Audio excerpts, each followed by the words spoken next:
Laudare, benedicere, predicare. Laudare, we praise our Lord with our saints. Benedicere, we lift our voice in song. Predicare. Mes chers frères et sœurs, fidèles amis internautes de notre page, avec la scène de cet évangile, Saint Marc essaie de nous rapporter la naissance d'un climat d'hostilité entre Jésus et les pharisiens. En effet, comme sa mission l'appelait toujours ailleurs, pour annoncer le règne de Dieu, parcourant villes et villages, il avait fini par atteindre la rive du lac Tibériade, toujours en terre d'Israël.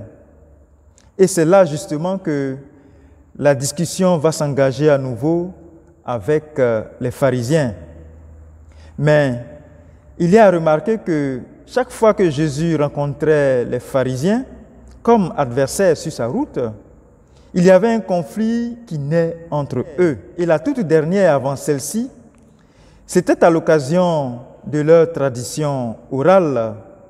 Ils interrogeaient Jésus de savoir pourquoi ses disciples ne suivaient-ils pas la tradition des anciens, parce que ceux-ci mangeaient le pain avec des mains impures. Il était de coutume chez les Juifs de ne pas manger sans être lavé les mains avec soin. Et pour cette fois-ci, vous l'avez entendu, c'est à propos de ces miracles. Les pharisiens viennent encore à Jésus pour discuter avec lui. Ils lui demandent un signe qui vienne du ciel. Et tout cela est un acte délibéré avec l'intention même de lui tendre un piège et le ridiculiser.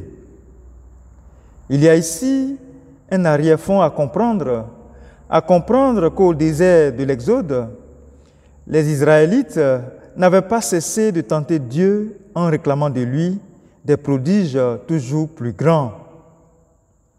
Les pharisiens, eux aussi, à leur tour, viennent tenter Jésus de façon similaire. Ils voudraient le voir produire des signes venant de Dieu et qui prouveraient sans équivoque le caractère divin de son action et de sa personne. C'est alors que Jésus va refuser tout net. Il refuse tout net d'accomplir des actes spectaculaires et merveilleux. Il y a même lieu de se rappeler son attitude devant les tentations lui ayant été proposées par l'esprit malin.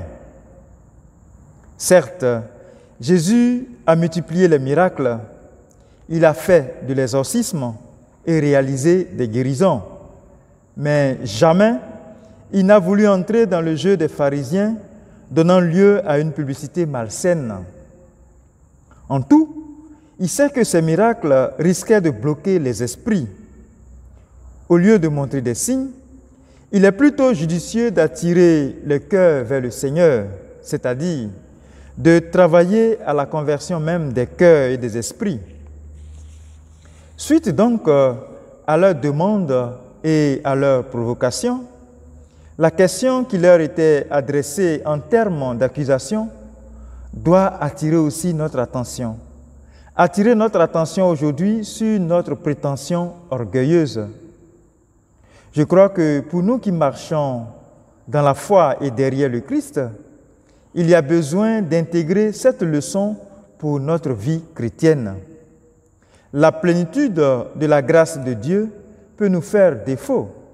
Elle peut nous faire défaut si nous n'apprenons pas à nous ajuster à sa parole qui est source de vie et de salut éternel. Que Dieu nous vienne en aide. Amen. Laudare, benedicere, predicare.